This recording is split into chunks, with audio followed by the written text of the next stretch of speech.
From the library of the New York Stock Exchange at the corner of Wall and Broad Streets in New York City, you're inside the Ice House, our podcast from Intercontinental Exchange on markets, leadership, and vision in global business. The dream drivers that have made the NYSE an indispensable institution of global growth for over 225 years. Each week, we feature stories of those who hatch plans, create jobs, and harness the engine of capitalism. Right here, right now at the NYSE and at ICE's exchanges and clearinghouses around the world. And now welcome inside the Ice House. Here's your host, Josh King of Intercontinental Exchange.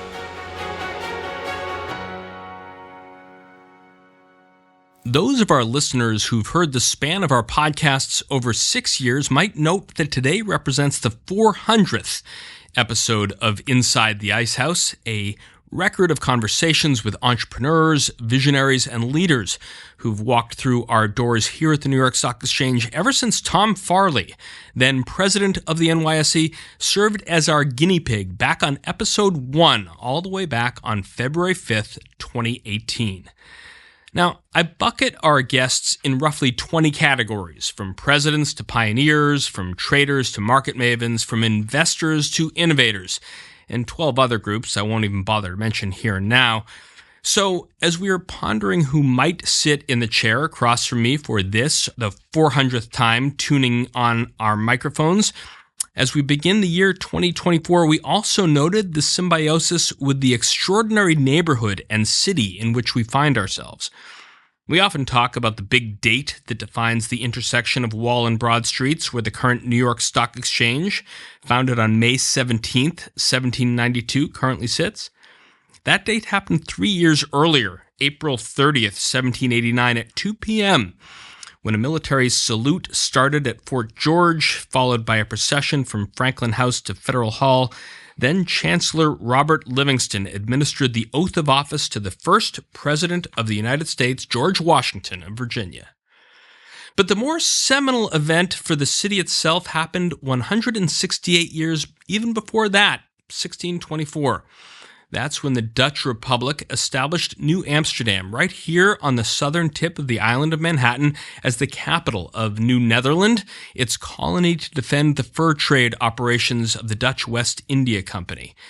30 years later, 1665, the population of New Amsterdam had skyrocketed to 1,500 people, right before 4 English frigates sailed into the harbor, took it over in a bloodless capture, and named the place New York after the then Duke of York.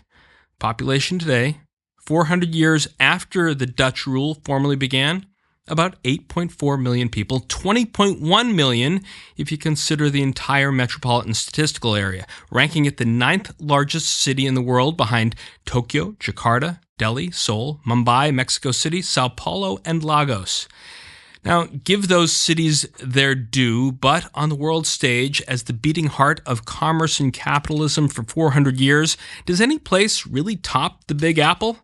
Sure, London, Paris, Moscow, Beijing, and Buenos Aires have their charms, but they can't claim the qualifier, as Frank Sinatra said, if you can make it there, you'll make it anywhere.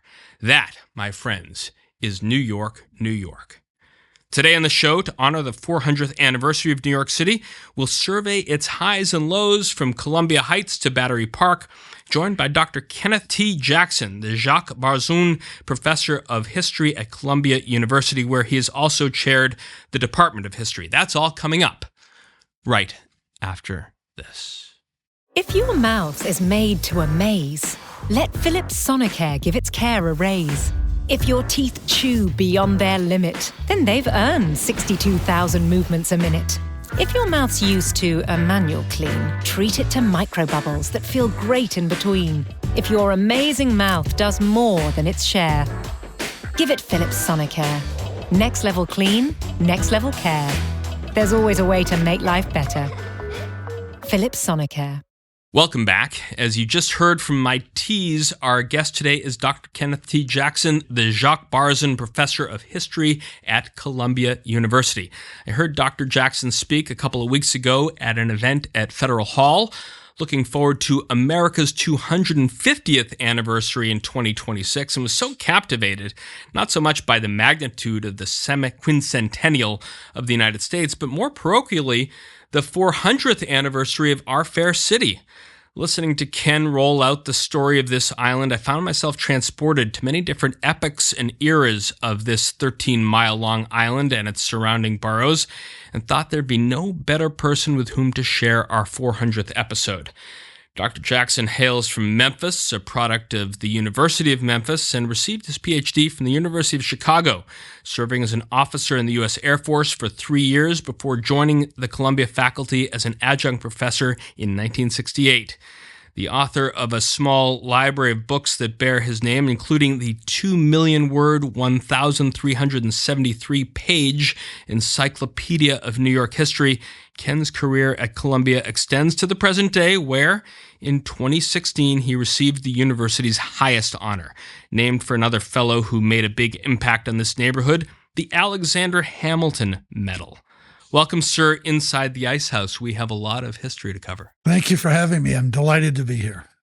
We're going to span 400 years, 1624 to 2024, in which will surely be a too brief conversation, Ken. But let's plop down for a moment to April 30th, 1789 and May 17th, 1792 to get it once and for all from the definitive source, because I regularly mangle history as I'm sitting in this room from this microphone.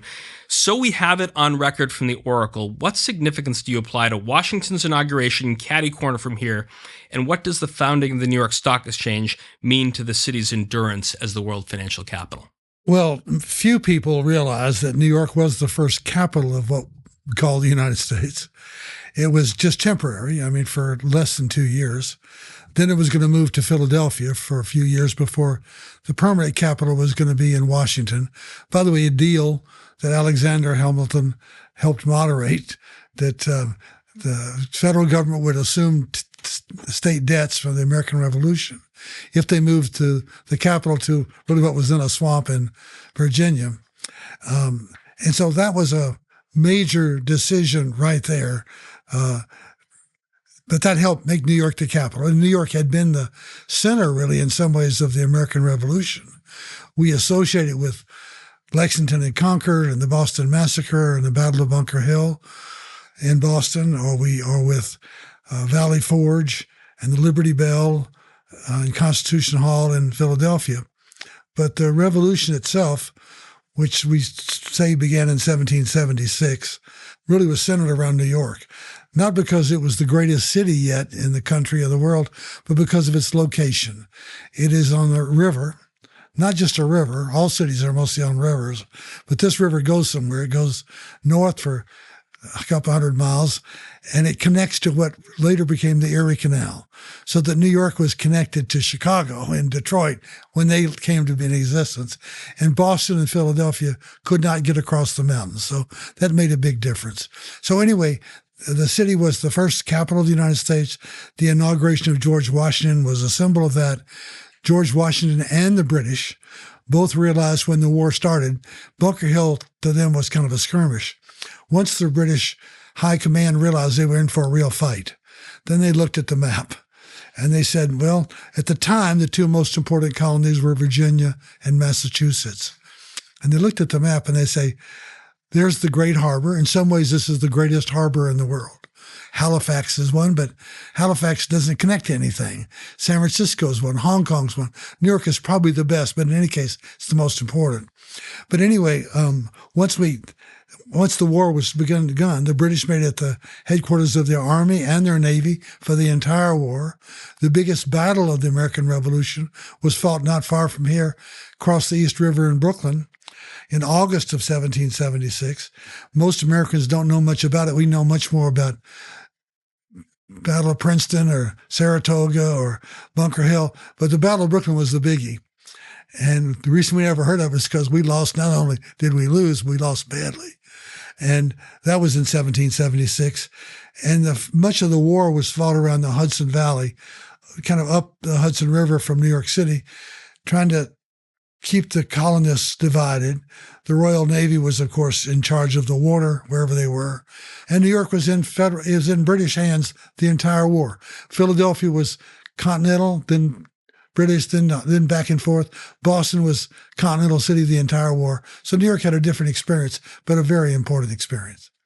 As I said in the intro, Ken, you hail from the city that the boy from Tupelo, Elvis Presley, made famous with his home at Graceland, and spent time in that Midwestern backwater they call Chicago when you were getting your doctorate. But what were your sensations of this city when it finally became your home in 1968? Well, I went to the University of Chicago and came under the influence of a professor named Richard C. Wade, who was really the founder of urban history in the United States. I mean, there were cities and there was history, but nobody kind of connected the dots.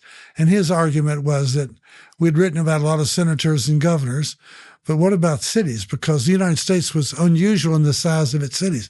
In 1900, for example, New York and Chicago were both among the 10 largest cities in the world, so it was not minor. Anyway, he was kind of like a Pied Piper. And I wrote my dissertation on something called the Ku Klux Klan in the city. We knew that was a Southern organization, but it was the biggest in the 1920s. And at the time, it was Chicago and Indianapolis and Detroit and Portland, Oregon and Denver, Colorado that were the real centers of Klan influence. And he told me to start working on the Klan in Chicago. I thought he was crazy. But he was right. It really was. The biggest Klan was in Chicago, Detroit, Mississippi, and South Carolina, where we might have thought the Klan would have been. Actually, the 1920s were kind of a down period, and Black Americans were kind of in a subservient role. And meanwhile, cities were changing. A lot of Catholics, a lot of Jews and Blacks moving there. So there was, in some ways, the same kind of uncertainty and unrest there is in our own time in the 1920s. And the Klan seemed to promise, we can solve all this problem. Well, of course, they couldn't, but for $10, they could give you a white robe and a mask and make you feel like you were striking a blow for patriotism. It only lasted for a few years, but that's what got it. Then when I got my dissertation, I had to go in the Air Force. That was back in the 1960s when there was such a thing as a draft. And so I thought maybe it'd be better to be an officer. I didn't know if I had the courage to be a Marine or a grunt in the Army. So I went to graduate school on a military delay. In other words, I was already a commissioned officer, but every 6 months they had to allow me to spend 6 more months in graduate school. So I kind of set a record for how fast I went through graduate school because the Air Force didn't give a hoot. Were you based in continental United States? Yes, entirely. Mostly at a big base that's still extremely large in the 21st century called Wright-Patterson Air Force Base, Ohio, which is in Dayton, Ohio. You know, had 20-something generals on it when I was there, and a few admirals. Still does. The military is much diminished now than it was then. That was a good experience, and I liked it. When I was looking for a job, however, I had been able to revise my dissertation and publish it as a book. So when I was on the job market in 1968, I was ahead of most competitors because they usually were all ABD, all but dissertation. I had a dissertation. I had a degree. I had a book. I looked pretty good. And I'd been a professor of logistics management in the Air Force. So turned out I had a number of choices. The most notable was the University of Virginia. And as a Southern boy, that had a lot of appeal. But I wanted to teach about cities. And I thought, if I'm going to wind up at the University of Iowa or Wabash College in Indiana or somewhere like that, I need to say I once lived in a real city and lived in an apartment building. So I took the offer from Columbia, thinking I would only be here for 2 or 3 years. I would not get tenure, but when I went wherever I was going to go, I could say, I know where the A train goes and I know something about real cities. And that's what I did. But what happened is my wife, who's also from Memphis, she and I both fell in love with the city, New York City. You can't be responsible for where you're born, but you can have something to say about where you live. And it turned out it was like a match. I made a great marriage, and I had a great job at Columbia, one of the greatest history departments in the world. And I loved the city. and got tenure when I was 30 years old. Wow. Which is really young. It was pure luck, by the way, because a lot of big universities were trying to establish urban history as a subject. And why did New York? NYU had a guy named Bayard Still who was also wonderful and much older, whom I worked with and for. But that's how I came to New York. I'd never been here before. I didn't plan to stay, but even with job offers for other places, we decided this was our home and this is where we wanted to stay. And we've been here, well, more than a half a century. You quoted John Steinbeck in your talk at Federal Hall, who wrote, I'm going to lift the quote that you used, "It is an ugly city, a dirty city. Its climate is a scandal. Its politics are used to frighten children. Its traffic is madness. Its competition is murderous. But there is one thing about it. Once you have lived in New York and it has become your home, no other place is good enough." Ken, as so many members of the financial community decamped to South Florida during the COVID pandemic, do you think that still holds true what Steinbeck wrote? I do. I think the city, even now in 2024, the streets in Midtown Manhattan are twice as busy as any place else in the United States, actually more than twice as busy. So New York is really a different kind of a city. It's more than, I kid people by saying Chicago is closer to being a farm than it is New York City in the sense that it's less than half as dense as New York. So in a way, you could argue that New York, it is in America, and it's clearly the most important city in America, but it's really a world city. It's really connections to London and Singapore and Hong Kong are probably every bit as strong as they are to Chicago and Buffalo and places like that. So I think what makes New York attractive to young people, well, there are several things, and it goes back to the Dutch 400 years ago. The Dutch founded New Amsterdam, Fort Amsterdam, initially, not to save souls, as the Puritans did in Boston, or they were pilgrims later, religious people, but to make money. And it was a trading post for the Dutch West India Company. And because they wanted to make money, it's kind of like today. I'm selling hot dogs on the street. Do I care if you're Jewish, have purple hair, or gay, or dress weirdly, whatever? I'm here to make a living. I'm standing in the cold. Yes, I'm going to sell you a hot dog. That was really the way they were. And when Peter Stuyvesant objected to Jewish presence in New York, and also, if you'd believe it or not, Quakers were considered obnoxious in the 17th century. Stuyvesant, they appealed to Stuyvesant, and the Dutch overruled him, said if the Jews and the Quakers are not bothering anybody, leave them alone. And let's just trade. And that's set New York apart. So think of New York's unusual characteristics. It's diverse. There's really no other city in the world that's as diverse as New York. I know Miami is about 60% foreign born, but they're all from Cuba. Los Angeles has millions, but they're mostly from Mexico or Vietnam and places like that. London and Paris are all you have to do is ride the underground, and those cities, and you can see those are diverse cities now. So are Sydney and Melbourne and Toronto and Vancouver. But they've always been, it's more of a recent phenomenon there. New York was diverse. From Stuyvesant. From in the 17th century. Not just diverse, but also relatively tolerant. Yeah. In other words, it's not that everybody in New York loves each other. Of course they don't.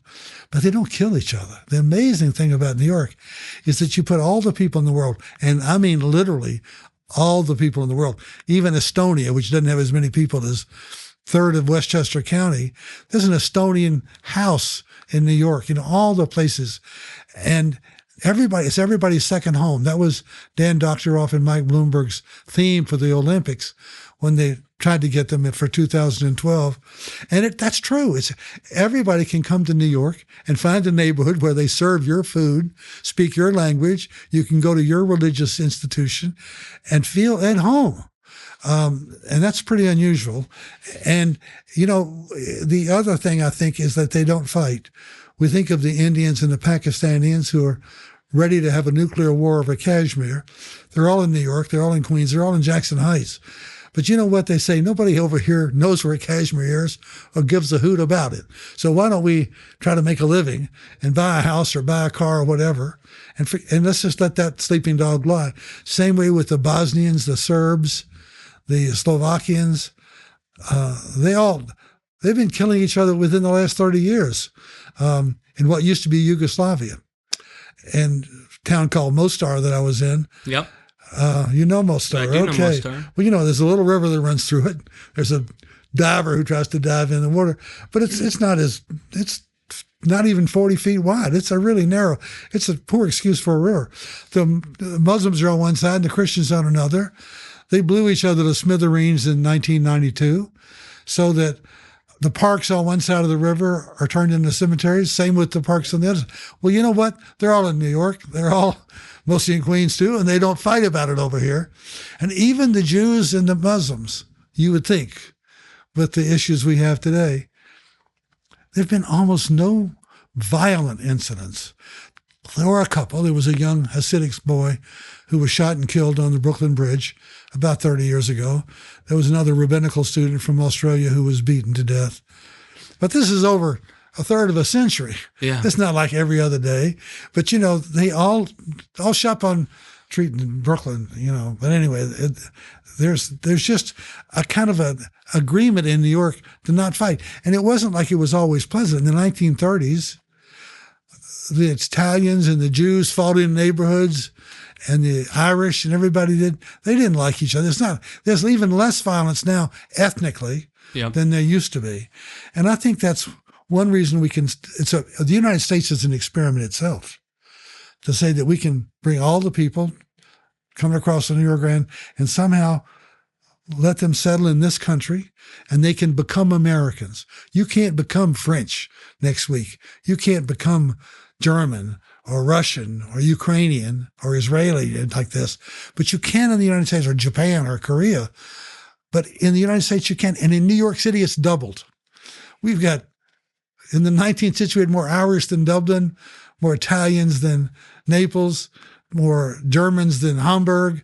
It's just extraordinary. There used to be a million people in the huge ethnic neighborhoods that still exist in New York. My favorite's Little Italy in the Bronx, Arthur Avenue. But, the Lower East Side is now changing, but the quintessential Jewish neighborhood. Anyway, New York has this diversity, has this toleration, and has the density. There are other things. The location's still here on the river. We're going to get to a lot of aspects of the density, the geography, the history. We're going to plop around to a bunch of different dates. And we're going to go back to the time of Stuyvesant and New Amsterdam. Before we really get into that, Ken, just plop again into that moment that you arrived here. 1968, Martin Luther King had been assassinated in your hometown of Memphis on April 4th. There were riots here, also Baltimore, Louisville, Kansas City, and across the nation. How did the campus of Columbia feel back then compared to really what we're seeing on Ivy League campuses today? Well, I was in the Air Force on active duty, and some of my students were killed. They were mostly career Air Force officers. And I was teased when I left for New York that I was going to a war zone because Columbia itself there was a whole issue of life, not a whole issue, but cover story in Life magazine about the Columbia riots in the spring of 1968, about Vietnam, about its expansion into Morningside Park. And in some ways more volatile than it is today. And today there are issues between the Palestinians and the Jews, and including a lot of other people. But I think a university is a place, if any place is, where you should be able to disagree in peace. And it's hard. It's really hard. But I think the universities will come through it. Okay. And I think New York will retain its attractiveness, as will, I mean, I can't imagine Harvard's going to really go into sharp decline with $50 billion and 400 years of history and hundreds of Nobel Prize winners. So they're just a little worried that their early decision applications were down by 17% or something. This year. I know they were, and they're perhaps going to be that way at Columbia too. But The thing is, they were getting so many, Yeah. it was impossible to get in those schools. It's now that even though the college enrollment in the United States is down just a little bit, total enrollment, the numbers at the 100, let's say, leading schools, applications are up. So it's kind of like the top 100,000 American students or 200,000 all want to go to the same place. So I think they'll be okay, and maybe a little more of the prestige and funds will get spread around a little bit. But I think the universities, like the cities, are going to be okay. Let's drop into the commander-in-chief of the Continental Army in early months of 1776. He's got these diggers in Brooklyn, fortifying Brooklyn Heights, getting ready for the Howe brothers when they show up with their fleets. What's General George Washington doing? Is he miscalculating the effect of a naval occupation of New York Harbor? Well, I used to pose that question to my students.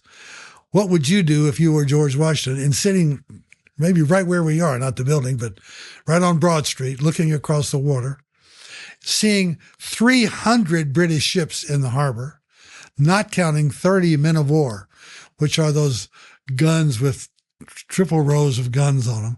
And the cannons could have devastated New York City. But the British were a little bit cautious. In other words, I don't think the United States would have remained a colony of England for the 19th century because it was too big and too large. That doesn't make a lot of sense. But clearly, the war could have ended in 1776 because both the British, after the war started, both the British and George Washington's army moved to New York because they could see its critical position in the middle. So George Washington is sitting here. The British have moved a big fleet, 30,000 soldiers. That's a big army. These are professional soldiers. And the Hessians. And the Hessians. Hessians are with their big boots and big hats and stuff like the Germans. And they kind of put themselves at anchor for a while. It was like the 800-pound gorilla. They went to Staten Island mostly and put their tents up and finally decided in late August they would attack. Well, why Brooklyn and why not Manhattan? Well, because Governor's Island had American guns on it. And even though the British, I'm not an admiral and don't know what they knew, but it seemed to me like they lacked the courage to send a couple of those big warships into the East River. No, it's between Governor's Island and just said, okay, we'll take some fire. That's what we do. We're professional sailors. Mm-hmm. And meanwhile, we'll fire back, but let them see what they can do. They didn't do that. They wanted to land their army on the southern part of Brooklyn, march north through what's now the big Prospect Park and Greenwood Cemetery north, where George Washington's army was going to meet them. And what they hoped was to keep them away from Governor's Island. Because if once the British got Brooklyn, then they could just row over to Brooklyn, to Governor's Island and knock out the guns. Now the British warships could come through and blast away at Manhattan. But anyway, they didn't. So they had a battle. The British won easily. The Americans, actually, many of them ran, despite what we're taught in our school textbooks about Americans are so clever hiding behind trees and rocks, and the British stupidly marched forward. The truth was, we couldn't fight a professional soldier. Those were people who knew what they were doing, and they had professional officers and stuff like that. So what George Washington experienced, he wasn't actually in Brooklyn most of the time, was that the Americans fled. But for the courage of a Maryland regiment at what's called the Old Stone House in Brooklyn now, they would have just rolled up the American line, but they kind of held. So the American army is in Brooklyn Heights, what we call Brooklyn Heights. I guess you'd call that the northwest corner or the western edge of Brooklyn. But meanwhile, the British have all these ships and they have all these soldiers. They've already kicked our rears in the biggest battle called the Battle of Brooklyn. What to do? Well, the General Howe sits on it. And Admiral Howe, they were brothers, as you said, for whatever reason, decided not to be aggressive. He should have sent just 2 of his 30 warships into the East River and challenged the American batteries. Because, those ships had upwards of 100 guns on them, 50 on each side. And they could have probably outgunned the guns on Manhattan. They were powerful. Those little wooden warships were powerful things, but he didn't do it. Secondly, General Howe didn't attack immediately. So there was a famous escape across the East River. Under darkness, they had some brave soldiers who's kind of made a lot of noise to fool the British into thinking we were still there, back and forth all night long under cover of fog and darkness. Even a cannon went off by mistake. Somehow we escaped that. The British didn't do anything. So the next morning, the Continental Army is in Manhattan, and the British Army is in Brooklyn. Well, the significance of that is George Washington was learning. We lost, to make it short, we lost another series of less important battles in and around New York. White Plains was one. And he lived or stayed for 6 weeks in a place called the Morris Jumel Mansion up around 165th Street in Manhattan, overlooking what used to be the Polo Grounds. And I think he stared at the ceiling. It's the only first octagon in the United States by himself. There's no scandal attached to George Washington like there seems to be for everybody else. Staring at the ceiling by himself, wondering, what am I going to do? My men just cannot seem to stand against professional soldiers. And the British have more of them than we do, and they have a big fleet too. I could run away to Ohio, dressed as a private citizen, and maybe get there and survive this. Or I can stay here and they'll presumably hang me if I'm caught. Or I can adopt a new strategy, and that's what I think he slowly decided he had to do, which Ho Chi Minh copied in Vietnam, which is, can you fight the leading military power in the world with a ragtag bunch of people and no professional soldiers of any kind? And he decided, and I'm overstating this, but he decided to hide. Not really hide, but to do as the North Viet Cong did, was to stay in the field, harass them on their edges, attack at night, attack small groups, but do not ever risk your main body. I was in the Air Force then. All we wanted was for the main body of the Viet Cong to show up. Right. Because we would have destroyed them with B-52s. I mean, annihilated. It was an unfair fight. But they didn't make that mistake. Right. Neither did George Washington. He sneaks up on them at Princeton, New Jersey. That was a case, and we celebrate the battle of that. Well, the British thought that was kind of chicken crap. You know what I mean? To attack at night at Christmas? What kind of gentlemen are you? Or Saratoga, when the British temporarily got away from their base and we surrounded them. So he does that. Valley Forge, out of town, the British didn't come out. So really he does, for 5 years at least, till 1781 to Yorktown, he has to be convinced to go to Virginia because he sees the Hudson River Valley as the critical place. The French convince him because the French army, a part of it's come in. The French Navy happens to be there, stronger than the Royal Navy, but the Royal Navy's not here. So they both go down to Yorktown in Virginia, together trap the British and presumably ended the war. But the truth was, as was with the United States and Vietnam, we could have gone back anywhere, any day we wanted to, any place we wanted to, done anything we wanted to. And so could the British. They could have come to New York. They were already in New York. They could come to Philadelphia, Boston. But you know what they said? This war is costing us a lot of bodies. It's costing us a lot of money. We got other fish to fry.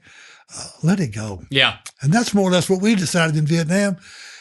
And we hit our peak probably in the 1990s, and the British Empire hit its peak in the 19th century, in the Victorian era, after they had lost the United States. So we are just on the upswing then as we enter the 19th century. I just finished reacquainting myself with David McCullough's John Adams. The second and third presidents both died on the same day, July 4th, 1826, to the nation's 50th birthday. New York had long since surrendered the capital to Philadelphia and then Washington, as you just told me. But what was this town like maybe around 1829, 1830, when, as you told us at Federal Hall, the first public transport system appeared in New York City? First of all, we're talking small numbers now, a few more than 100,000, but densely populated. Now, the Wall Street area in New York is becoming repopulated. It's now 60, 90,000 people down here. But that's maybe what it was in the 200 years ago. But then the population went north, as this became a center of finance and business. The neighborhood was changing because New York, if you had asked the average citizen, what is going to become the great city in the United States? And let's say you'd ask him, as the British evacuated from New York in 1783, the prediction would likely have been Philadelphia. It was bigger than New York City. It was better planned than New York City. Some people said it's better located than New York City, close to the... Instead, by 1829, New York City had passed up Philadelphia. It's not just the Erie Canal. The Erie Canal is the reason, but there's more to it than that. Right near this spot, down in Lower Manhattan, the Blackball Line established regularly scheduled service. Before that, that's a shipping service to Britain. Before than that, it would be like an airplane today from JFK Airport. If it says it's going to leave at 4, you kind of expect it's going to leave at 4. I mean, if it's a storm or something, maybe not. But that's a new idea. At that time, the sailboat in South Street the guy was the captain, and you come and say you want to ship some goods to Liverpool or London or wherever. I'd say, when are you going again? You'd say, well, whenever you want me to go. And he would lie to you, more or less. He would say soon. But what he really meant was, as soon as I get the crew together, as soon as we have enough of wine, women, and song, and thirdly, and most importantly, when I get enough goods on my ship. The North Atlantic is a wild place. It really is rough. I want to endure those storms with half a load. Right. So, but they did it. They did it on the day they said it, even if it was snowing. And that probably, as much as anything, gave New York, it was better located than Philadelphia and Boston with regard to water. So maybe it would have happened anyway, but clearly New York becomes the leading port, not just the leading port in the United States, but by the time of the Civil War, the leading port in the world until, the Dutch again get it after World War II. But it's still one of the great harbors in the world. And finally, I should mention the New York Stock Exchange. Philadelphia was home of the first Bank of the United States and the second Bank of the United States. Suppose you'd known that too. That was true. And finally, the second bank dissolved in 1836. Andrew Jackson didn't like it. New York had already surpassed Philadelphia financially. So in a sense, maybe it was that combination of, I really think entrepreneurship was always there in New York.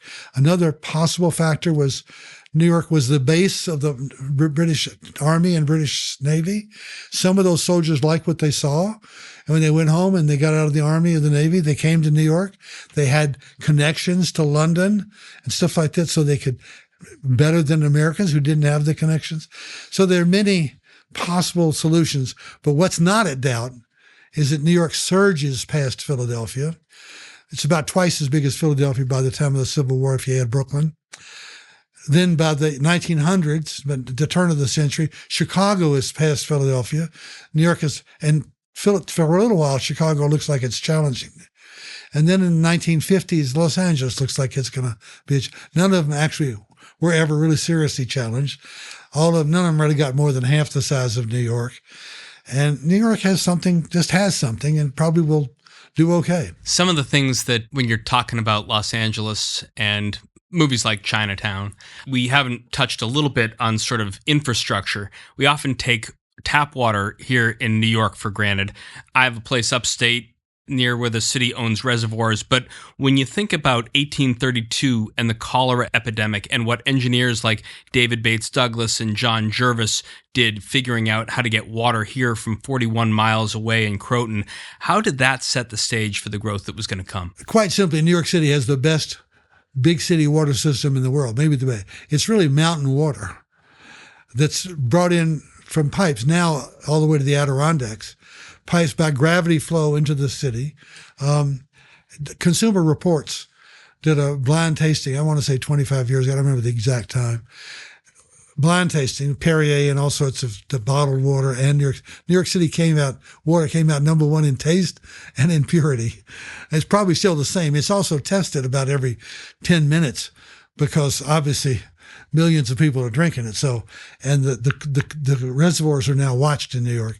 But it's really a great public infrastructure. And if you look at Los Angeles or Phoenix, those places are unsustainable without water. No place, you can't have a city without water. There's no such thing.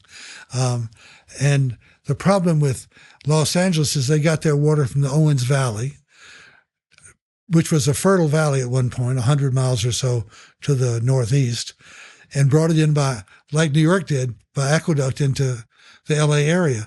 The problem was that's a desert. Yeah.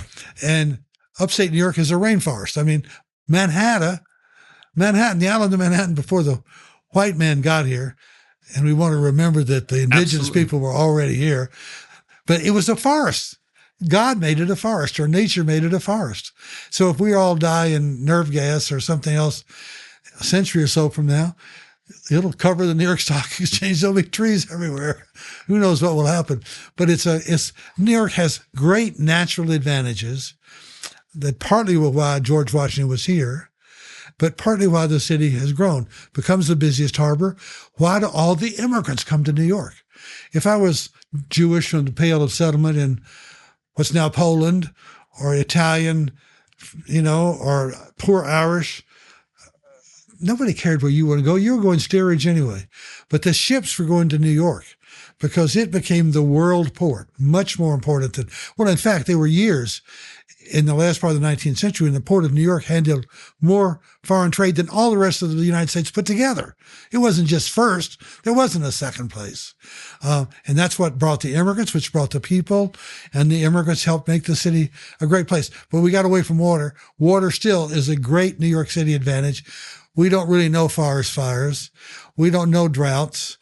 We have them, but they're petty compared to the Southwest.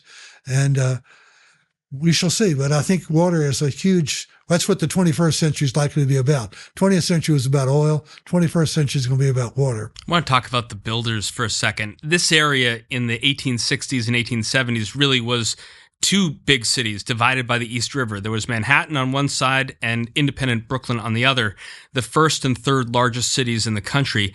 When the river iced over, commerce would ground to a halt. Those boats that you're talking about couldn't get in and out of their slips. I want to hear a little bit from the late David McCullough on the challenge that this posed. They built the bridge because they saw New York City running out of space. Manhattan Island was finite. There was just so much of it, and it was filling up fast. But Brooklyn, it seemed, could expand endlessly out onto Long Island. Therefore, the bridge was built not to get to New York, but to get to Brooklyn. And it was seen as a way of having the city expand into that open space of Brooklyn, because nobody had yet imagined a city growing upward instead of out. What's the contribution, Ken, of John Augustus Roebling to the city we call home? First, I love David McCullough. I loved him. He died. He was the greatest spokesman for history that this country has ever had. But I don't think, I know that there were a couple of times when the East River supposedly froze over, but it's very hard to document that. And there were a couple of people who supposedly did it. Okay. You didn't want to be one of them. But the main commerce was the Hudson River, which there's ice in it, but never freezes. Yeah. So there's always commerce, which is a big advantage over Boston and Montreal. But the bridge, which is the eighth wonder of the world when it's built, and between 1869 and 1883, and David McCullough's book, The Great Bridge, remains the great book on the Great Bridge. You're right. It's incredible that the first and third largest cities, and Brooklyn voted to become part of it. It was really close. There were 130,000 votes cast, and the difference was less than 1,000 votes.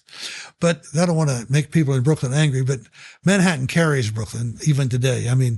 The expenses of New York City, the taxes raised in Manhattan cover the five boroughs mostly. It's never been a deal and developers in Brooklyn wanted to develop it, and they saw an advantage. It's a hugely important field. And Brooklyn has not really suffered, because think of all the cities in the Northeast or Midwest in 1950. Every single one of them, except New York City, declined in population and status. Even Washington, even Boston, even Philadelphia. But the exception is New York City. more people now in 2020 than it had in 1950. So people left New York, but somebody else took their place. More people took their place. Brooklyn's pretty much the same.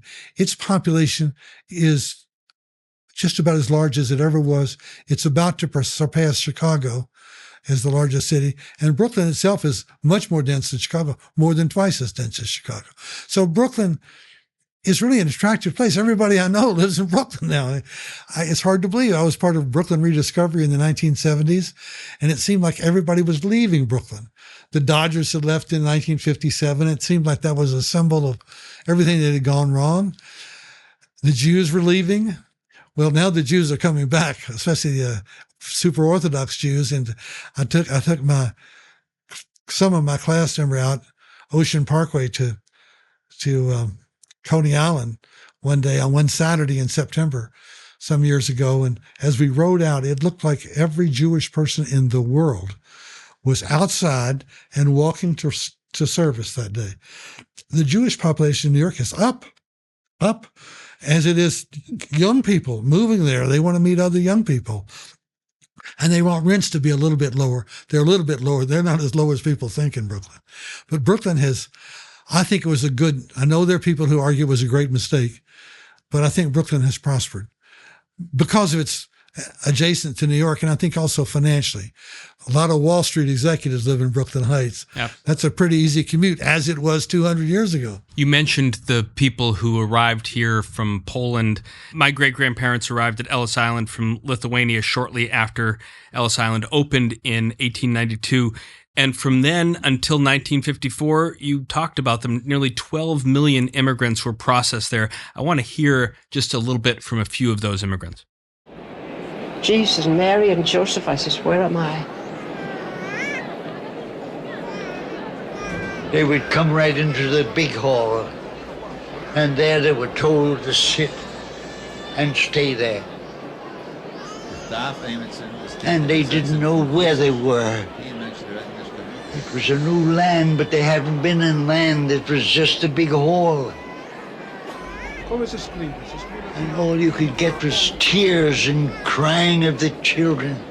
Ken, that island that sits out there and the 12 million people that it processes, how does that come to be? And it could have been, I guess, in Halifax or Boston or another place, but why does Ellis Island become what it becomes? Well, first of all, it really ends in 1924. Some would say 1921. It doesn't officially close until 1950s, but we've cut off the gap. Well, what the reason they come here is because, as I say, this is where the ships are going. And many people now say, well, my grandparents did it legally. Why don't they do it legally in 2024 when we see every day on the news the thousands of people anxious to come across? Well, first of all, there were no requirements then. If you were black, you couldn't really come, or if you were Asian, it was different. But if you were coming from Europe, they didn't really care if you were Jewish or Italian or Irish. You just got off the boat. And after they had a little cursory physical exam of your eyes and ears, you waved on through. But the other thing is it follows itself. Those Jewish families from what's now Poland, they often followed a rabbi. You can go down to East Broadway on the Lower East Side and see Rabbi so-and-so of Sasau, and they were that way. You see the same way with black families from South Carolina, follow the preacher to Harlem. You just see it with everybody now, following, because you know somebody. You pin to your blouse the address of your aunt somewhere on Essex Street or Ludlow or somewhere down the Lower East Side. You pin it. You're not going to lose it. So when you get here, you can walk really to the Lower East Side if you have to. You can get a taxi, which is really a horse-drawn wagon, but you probably walked. That was precious because you could find somebody who knew you, who knew your language, who knew your parents, who knew your siblings, and who could help make you get a job. And the thing that you had in New York, which we don't have anymore, and it's hurt newcomers now, is you had a political system called the boss system. Yeah. And Big Tim Sullivan was run the Lower East Side. They would say, okay, now you've been here a couple of days. We've caught up on those stories. Yeah. Time for somebody to get work. Yeah. So you go to the ward clubhouse and you didn't know anybody. You walk in, they could see you were new. maybe Big Tim would be sitting there. And he would reach his hand out. He'd say, "Hi, I'm Big Tim Sullivan," or "Tim, call me Tim." He was powerful. Everybody knew Tim Sullivan was powerful. He was the most powerful politician almost in New York. Back in Ireland or Italy, politicians didn't care about you or your opinion about anything. And here's the man who's powerful, who's saying, "What can we do for you? You need a job? You need a place to live?" And he's got 3 guys saying, "Larry, take care of these good people. See if you can help him get a job and a place to live." Well, they could. They were building a subway or they were building buildings. They needed labor. They needed people to do things. And he could, but it's not charity. "I'm not doing this, Larry, just because I love you. I need you. You can do something for me." "God, what is it? What can I, a peasant, do for you?" When election day comes, you vote. You ask my friends what we wanted to do. Well, technically, you couldn't be a citizen until we waited 5 years, but that was technically. The judges were Tammany Hall people too. Your Honor, I want these people to, before you, they're all been here 5 years, and swore them in, and they voted.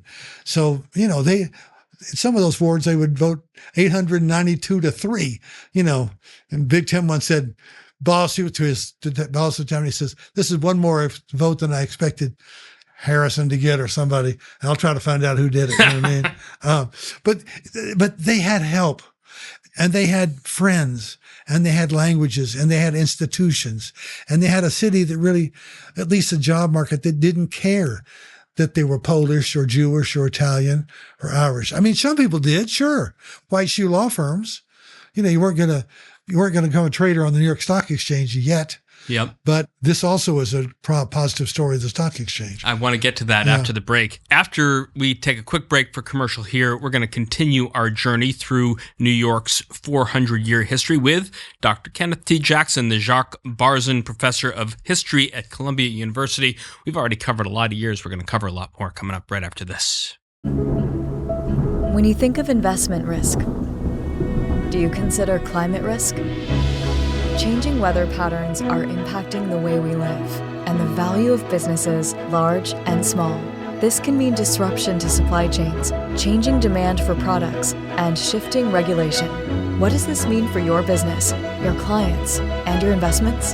ICE offers data and markets that can provide critical insight. Manage your climate risk with ICE. Welcome back. If you're enjoying this conversation and want to hear more from guests like Ken Jackson, remember to subscribe to the Inside the Icehouse podcast wherever you listen and give us a 5-star rating and a review on Apple Podcasts. Before the break, Ken and I were surveying the span of New York's history from its founding as the Dutch colony of New Amsterdam in 1624, making our way 300 years or so through the wave of immigration that poured through Ellis Island in the first 20 years of the 20th century. Ken, I started our conversation asking you to reflect on that moment, May 17th, 1792, when the Buttonwood Agreement was signed, bringing the New York Stock Exchange to life. But I want to pick up the conversation when the exchange seemed to signal the death of everything the city stood for. Black Tuesday, October 29th, 1929. Let's take a listen. Time came when the ticker tape in the broker's office told a new story.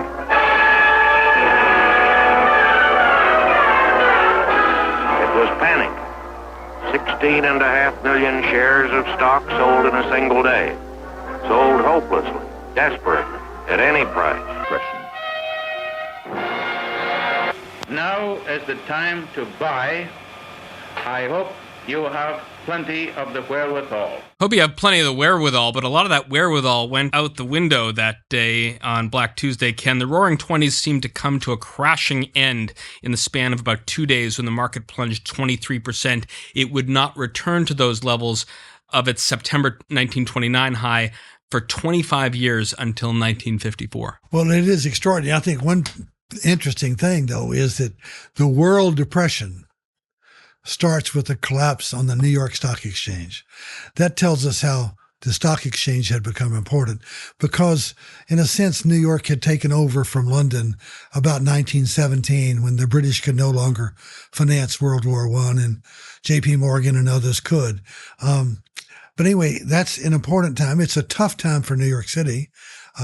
Its city suffers as much as any American city, 25% unemployment. We're not anywhere. We're like 1/10 of that today. It's a tough time. It indicates the problem of being too dependent on any one sector of the economy. And of course, the stock market has done fabulously well ever since. It has been responsible for much of New York's growth. And I think one of the things most people don't realize about the New York Stock Exchange is there has been prejudice in New York against Jews, against working class, against Irish, a lot of people. And that's true of all of us. We're all probably carrying around some prejudice in our heads somewhere. But the thing about New York is, in many cases, the New York Stock Exchange was a meritocracy, because I've talked to many people who didn't even go to college, but somehow they were working on the floor or something like that, and they became part of a specialist company or something like that, and they made a lot of money. Or they didn't go to an Ivy League school or anything, but it didn't matter, because that wasn't what Wall Street was about. Wall Street, more than any place else, was, can you do the job? Can you take the pressure? Can you take the hours? Can you live with this? And even while law firms, so you have places like Goldman Sachs, Lehman Brothers, Solomon, all those kind of companies, which are Jewish. And now it's kind of crossed over. So it's not like it used to be. But even if the companies, the white shoe law firms and sometimes did discriminate, you could start your own firm, your own specialty firm. And Wall Street was the place to do that. So it's been an avenue for wealth for generations of people who were not born to wealth necessarily, but created a lot of it and made a lot of money for the city. Recently, the stock exchange, or the financial industry, with 5% of the employees in New York, were generating more than 20% of the wealth, of the income. So it's played a major role in the success of New York City over the years. And that Buttonwood Agreement in 1792 turns out to have been important in the 19th century. The New York City really financed the Civil War and had more deaths than any state in the South. So it had a big role at that time. I mean, talking about financing the Civil War, contributing to recruitment in World War I, contributing to shipbuilding in World War II. There's an indelible photo by Alfred Eisenstadt of VE Day in New York City taken in Times Square, August 14th, 1945. Ken, I've been to the Brooklyn Navy Yard of today a couple of times. It's hard to imagine that place, quiet as it is now, turning out battleships like the North Carolina, the Iowa, the New Jersey in quick succession between 1937 and 1944. But paint a picture of this enormous industrial output along the banks of the East River and more generally New York's contribution to victory in World War II. Well, I'm thrilled that you asked that question, because I really wrote a little book about New York in World War II. The city is important for several reasons. One is it's the biggest industrial city in the world.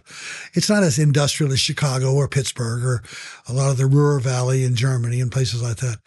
But just the sheer size of the city. They weren't making cars or tanks. They're sewing blouses together or making cigars or putting together checks, printing checks. So there's a lot of things going on. So value added by manufacturers is big. During World War II, huge industry. The Brooklyn Navy Yard, called technically the New York Naval Guard, had more employees than any place in New York now by about 5 times. It had 75,000 people working 24/7. During World War II, as you said, it outproduced Japan. And we know what an industrial titan Japan is now. But it wasn't just the Brooklyn Navy Yard. That was the biggest. I mean, Bath Iron Works, Philadelphia, all sorts of places. But Brooklyn was the busiest. If the United States had lost every ship in the Navy at Pearl Harbor, everything sunk. And the Japanese Grand Fleet had lost nothing in the course of World War II. By 1945, it would have been a completely unfair fight, because the United States built more than 100 aircraft carriers, 35 attack carriers, big, things like the Intrepid in New York Harbor now. But we didn't invent, but penicillin was mostly made by Pfizer in Brooklyn. A lot of the planes, the plywood planes they used as gliders on D-Day, actually the night of D-Day, were made in often made, sometimes in Steinway piano area over there, fighter planes made on Long Island. Just busy. Uniforms made by Brooks Brothers. But what was also important, I think, were two things. One is liberty. Most of the ships, most of the soldiers, and almost all the equipment going to fight the Germans in World War II, which is the main event. You're going to North Africa, you're going to Italy, you're going to England, and then France. They went through New York Harbor. It was the port of embarkation, not a port of embarkation. It's where you went. Now, they were not thinking about the city, but they were in these kind of halfway house camps. One was up the river near the Tappan Zee Bridge, and one near Rutgers, where troop trains would come and disgorge 1,000 soldiers or something like that, or more, regiments at a time. And the soldiers would stay there for a week or 10 days. And what you're supposed to do is be sure you got all your shots, be sure you got your will, have a medical exam, and take 2 or 3 days where? Everybody knew where. Where was New York City? With its thousands of bars and famous places. And if you see even a painting of New York in the war, you see sailor suits and soldiers everywhere. And by the way, the Brooklyn Navy Yard repaired ships too, and just built them. So while the ships were being repaired, the sailors were often on leave in New York. And it was a great place for that. And then this is where the convoys formed.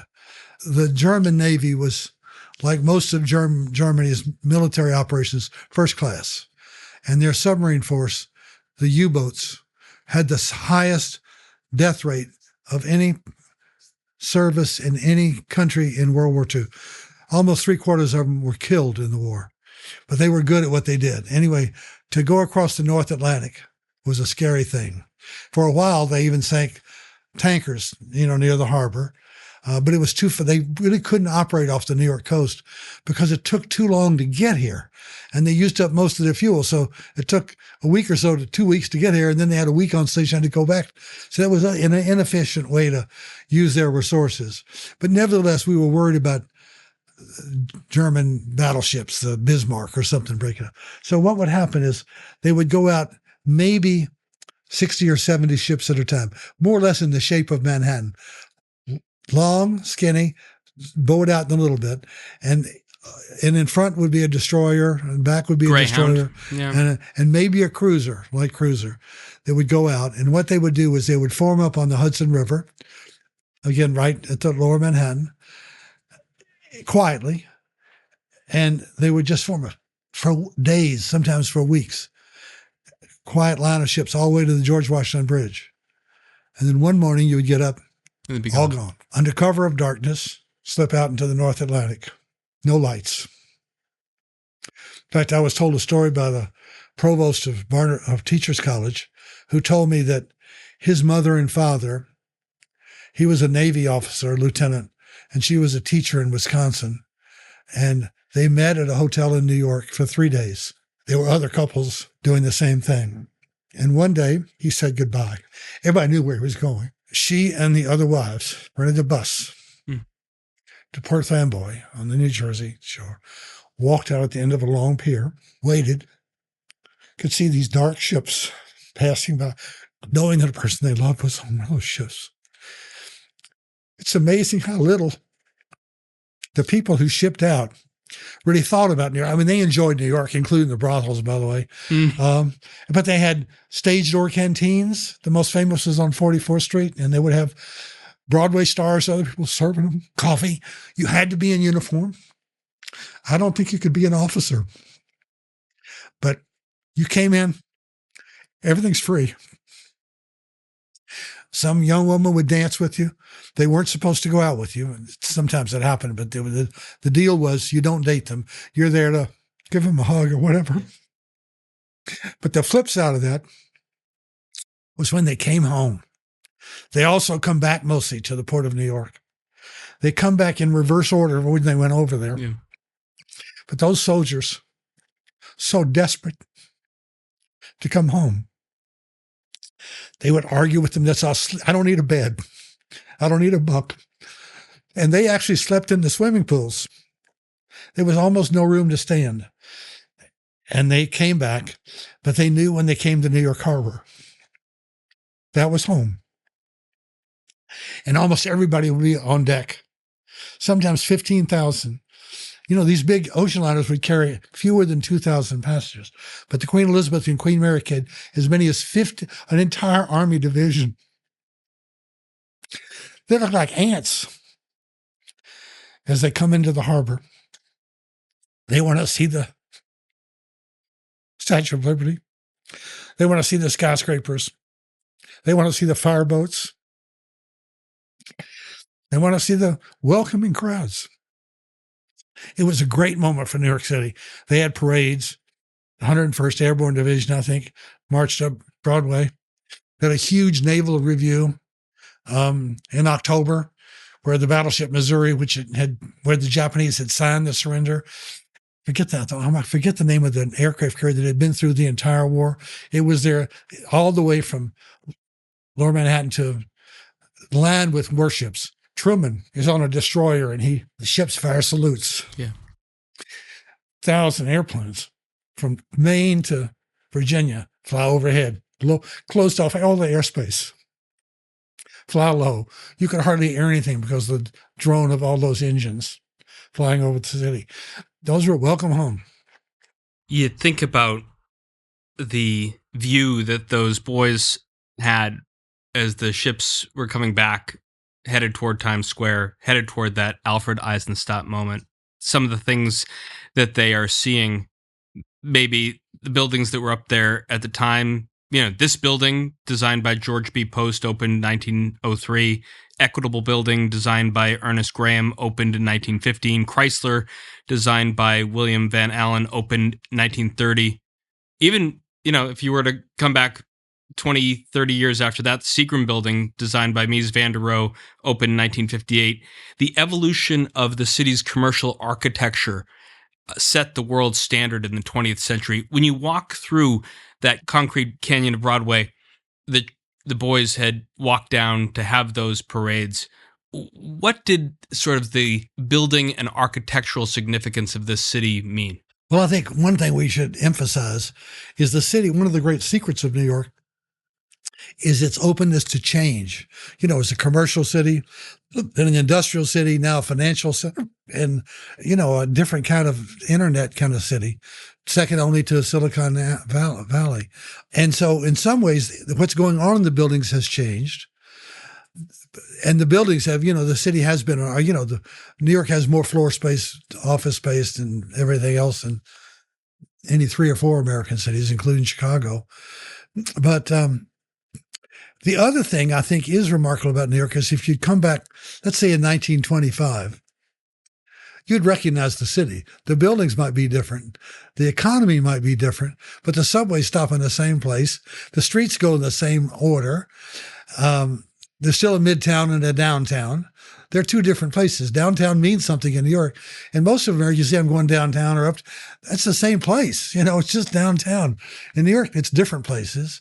And it's really, I think, symbolic of the fact that New York has been a center of building things, not just building buildings, although that's what, building bridges. There are, I want to say 1,000 bridges in New York City, including the Brooklyn Bridge, the Manhattan Bridge, the Williamsburg Bridge, the George Washington Bridge, and now the Verrazano-Narrows Bridge. The Brooklyn Bridge and the George Washington Bridge and the Verrazano were all the longest suspension bridges in the world when they were built. Now there's one in Europe somewhere. But the city has been a remarkable place for architects and builders and unions that built things, and highways, a major place. You don't think of New York with highways, but highways and subways. A lot of those immigrants who came over worked on building subways. They need somebody to help them have a shovel. This is before you have dump trucks and all this other kind of stuff. We need strong backs, and a lot of those people had the backs to build the #1 subway up Broadway, for example. On the topic of highways, the history is so quite mixed. If you think about it, I live currently in the West Village in a place called West Village Houses. It was constructed in the late 60s and early 70s, sort of a brainchild of a woman named Jane Jacobs. Her lifelong battle with Robert Moses defined two visions of New York City. I wanted to just hear a clip of Rick Burns' documentary on the urban fight of the century.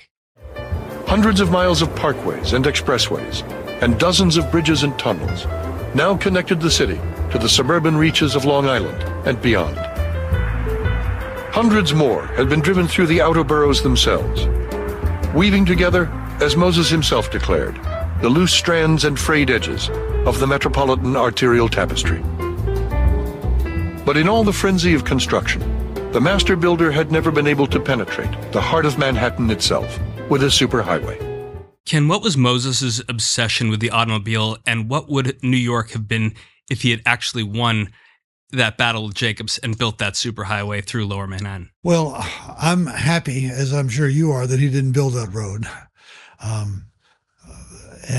But I think we needed to build roads, and Robert Moses was, not a sweet man, not everybody's best friend, maybe nobody's best friend, but he did build things on time, on budget, and usually built them well.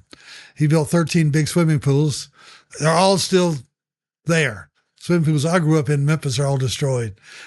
So Moses was clearly a phenomenon to talk about it.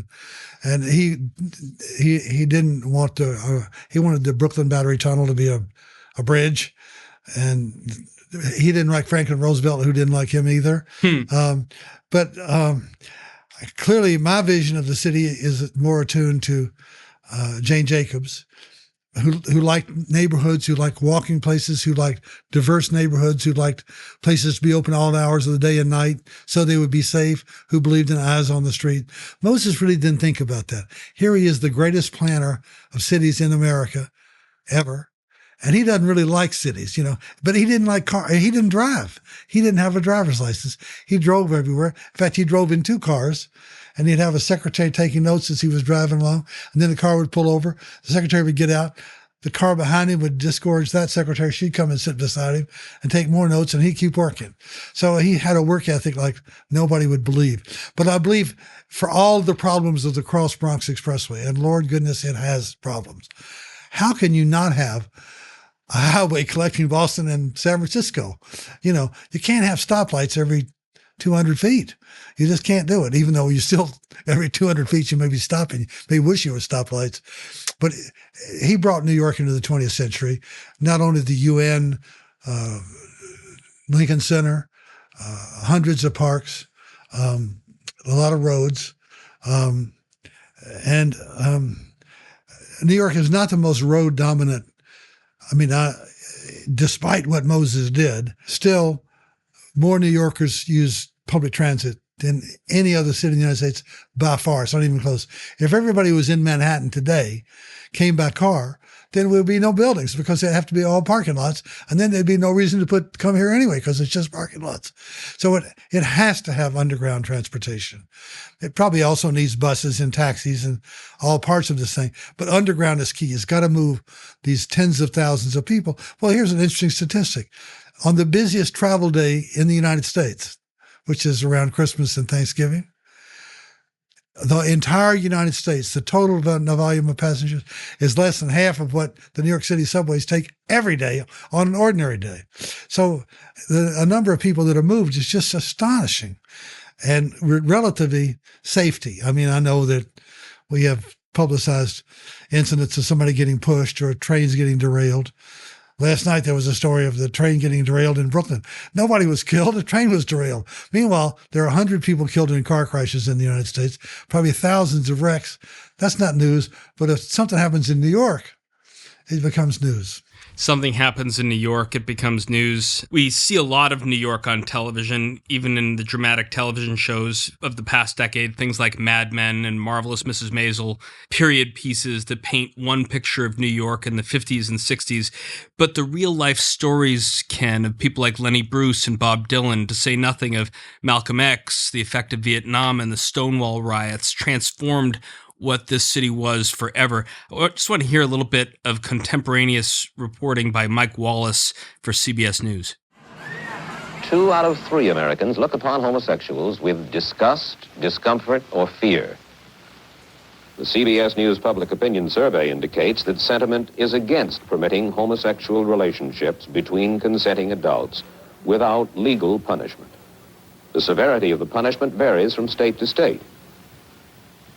The homosexual, bitterly aware of his rejection, responds by going underground. They frequent their own clubs and bars and coffee houses where they can escape the disapproving eye of the society that they call straight. As we move into the 1970s, Ken, we have the succession of New York City under mayors Lindsay, Beam, and Koch.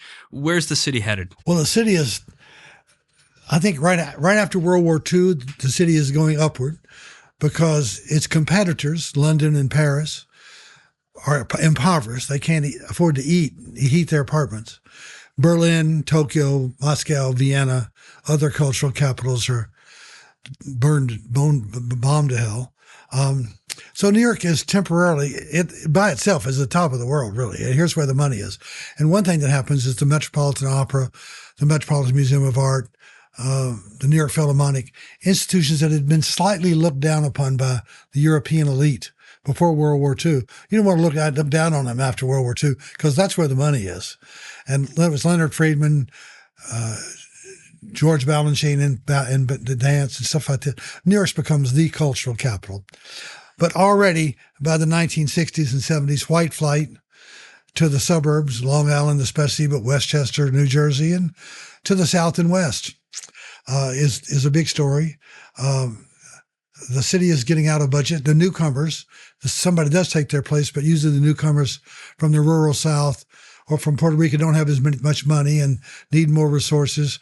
The city is slow to respond, spends capital money on local expenses, continuing expenses. Cities indeed, it reaches the bottom in the mid-1970s when it's actually bankrupt. It never technically goes bankrupt, but that's only because some real estate heavies and teachers unions prepay taxes so that the city doesn't have to actually go bankrupt. But then it turns. It turns unlike every other city in the Northeast and Midwest. It turns upward again. I think Koch has got something to do with it. When he takes over as mayor, the city is at the bottom. It's just practically bankrupt. White flight, everything is in full show. By the time he leaves 12 years later, the city is beginning to boom again. He has something to do with that. He was proud. He felt that he was big enough to be mayor. It's a tough job, but I want this job and I'm going to do a good job. And I think the turnaround of New York from 1975, let's say, to 2000. So even with the World Trade Center disaster, when many people thought, now the city is doomed, who's going to ever want to go to a subway when somebody can blow it up or work in a tall building? People thought that. Smart people thought that. Well, it turned out to be boom years. You wish we had bought real estate then. And look at what's happening out there today. Yeah, that's right. Things are booming. But they're coming back. They're coming back strongly. So I think that's important to remember. I think the mayor does make a difference. New York has a strong mayor. A lot of cities, mayors are not strong, but in New York City, the mayor is very strong. Controls the schools, for example. I think the best mayor was Mike Bloomberg. Used to be the great mayor was Fiorello LaGuardia, who is a great mayor, was a great cheerleader, who was a fireplug of a man, a one-man melting pot. And Ed Koch was very, very good. But Bloomberg got the city when people thought it was on its rear because of the World Trade Center, because of fear. And by the time he left, he bequeathed a multi-billion-dollar surplus to Bill de Blasio. So the city was in very, very, COVID's another matter. I want to talk about that specifically. I mean, you mentioned Dan Doctoroff earlier and Mike Bloomberg. From a business standpoint, the company that owns this business, Intercontinental Exchange, and Bloomberg compete head-to-head in the financial data business. But as a mayor, and if you think about the transformations that have happened about the city, Hudson River Park, near where I live, the High Line, the Barclays Center, which has brought so much life to Brooklyn, even Hudson Yards and the rebuild of the World Trade Center and the Oculus that happened, that was begun and pushed through by Mayor Bloomberg? What's the alchemy that have allowed all these projects to flourish and succeed? Well, I think Mike Bloomberg, first of all, he didn't take a salary. Obviously, he didn't need it. And so I think the general public expectation or feeling about him was he wasn't in this to steal money. So unlike so many politicians, he doesn't care about that. He wants to do the right thing. I think he hired good people and he gave them leeway to do their job. Every decision they made didn't have to be run through him. I think in Dan Doctoroff, he had an exceptionally able, visionary doer who took what Mike Bloomberg endorsed. He didn't get the Olympics, but almost everything else they wanted to do, including Hudson Yards, including the High Line, including especially building affordable housing. What New York's big problem is right now is housing. It does not have enough of it. It needs to build more tall buildings, not fewer, because more people want to live here, and the price is too high because there's not enough product. In a business sense, you want to drop the price of hot popsicles, sell more popsicles on the corner, and the price will fall. If we had more, we could build 1 million new housing units miraculously. Even if they were luxury units, the price of everything would fall. It's simple economics 101, but we need it, and that's a big thing. And Dan Doctoroff and Mike Bloomberg did a lot for that they don't usually get credit for. But I think the city's 21st century rebuild is almost as spectacular as its growth in the late 19th century or between the wars. New York City somehow takes the opportunity, the crisis, the challenge, and often turns it to its advantage. And that's what it teaches us. That's something, maybe it's a thing about capitalism or freedom or individual initiative, but if you don't do your job well, somebody else will do it for you. My wife works for the New York Police Department as a psychologist. She had to report to work in the midst of COVID and in the aftermath of George Floyd's murder and the defund the police movement. As much as I want to be the eternal optimist, sort of like thinking about our 21st century rebuild, I feel a little bit of a different New York now, Ken, than the one that rose and was rebuilt after 9/11, where the sidewalks and subways aren't maybe quite as safe as I felt that they were under Bloomberg.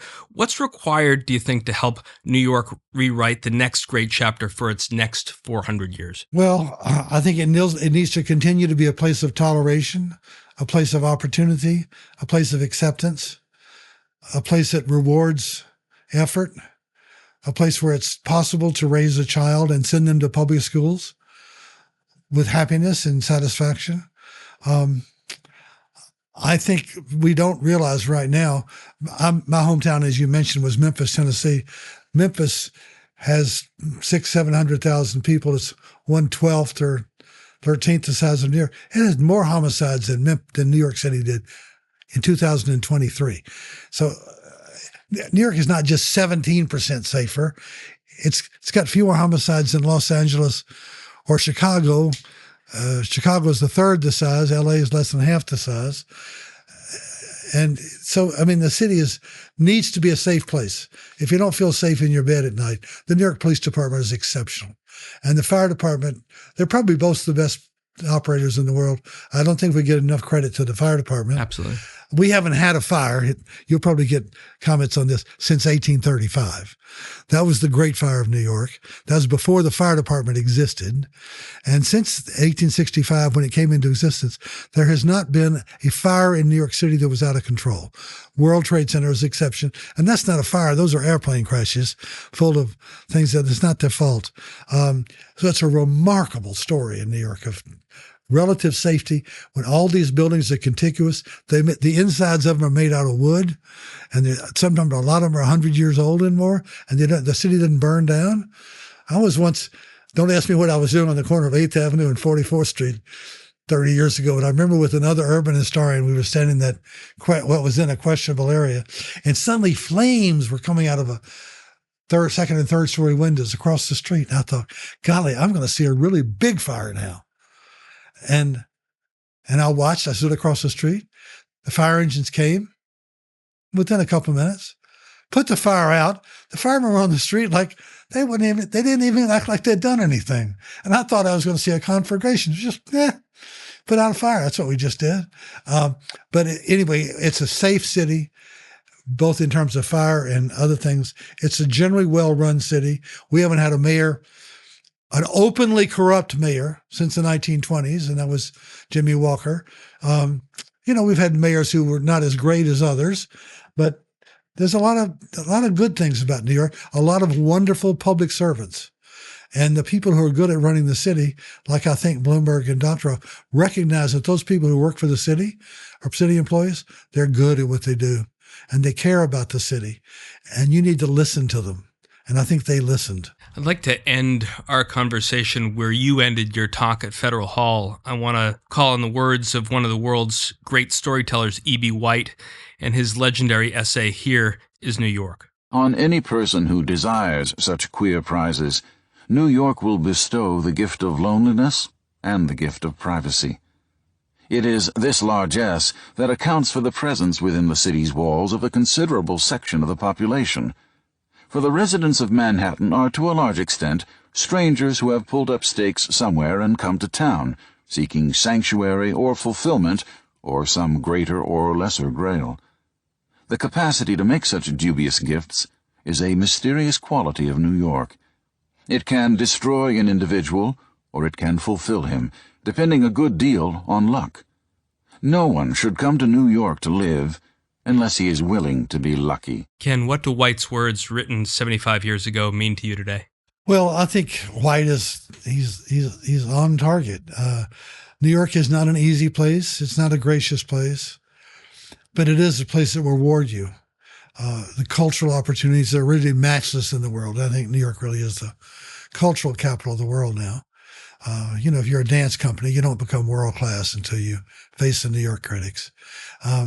But there's something about, it's not everybody's cup of tea. I suspect not one person in 5 would love New York City. It's too crowded. It's too noisy. It's too dense. It's too dirty.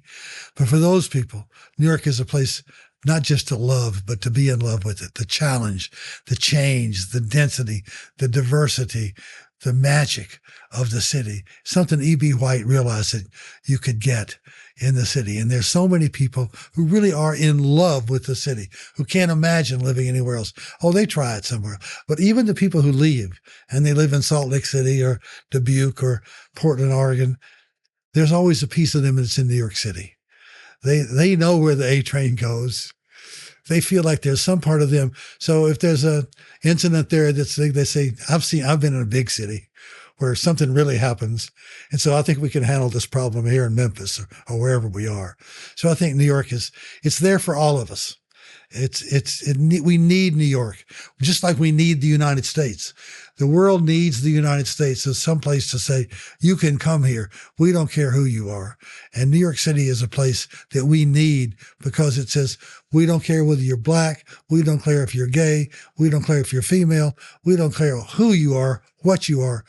You're welcome here. You're welcome here. New York City, here for all of us. Thanks so much, Ken, for joining us inside the Ice House on this, our 400th episode celebrating 400 years of New York City. I'm so pleased that I was part of the 400th. That is our conversation for this week. Our guest was Dr. Kenneth T. Jackson, the Jacques Barzun Professor of History at Columbia University. If you like what you heard, please rate us on Apple Podcasts so other folks know where to find us. And if you've got a comment or a question you'd like one of our experts to tackle on a future show, make sure to leave a review. Email us at icehouse@ice.com or tweet at us at IceHousePodcast. Our show is produced by Lance Glynn with production assistance, editing, and engineering from Ken Abel. Pete Ash is the Director of Programming and Production for ICE and the NYSC, and I'm Josh King, your host, signing off from the library of the New York Stock Exchange. Thanks for listening. We'll talk to you next week. Information contained in this podcast was obtained in part from publicly available sources and not independently verified. Neither ICE nor its affiliates make any representations or warranties, express or implied, as to the accuracy or completeness of the information and do not sponsor, approve, or endorse any of the content herein, all of which is presented solely for informational and educational purposes. Nothing herein constitutes an offer to sell, a solicitation of an offer to buy any security, or a recommendation of any security or trading practice. Some portions of the preceding conversation may have been edited for the purpose of length or clarity.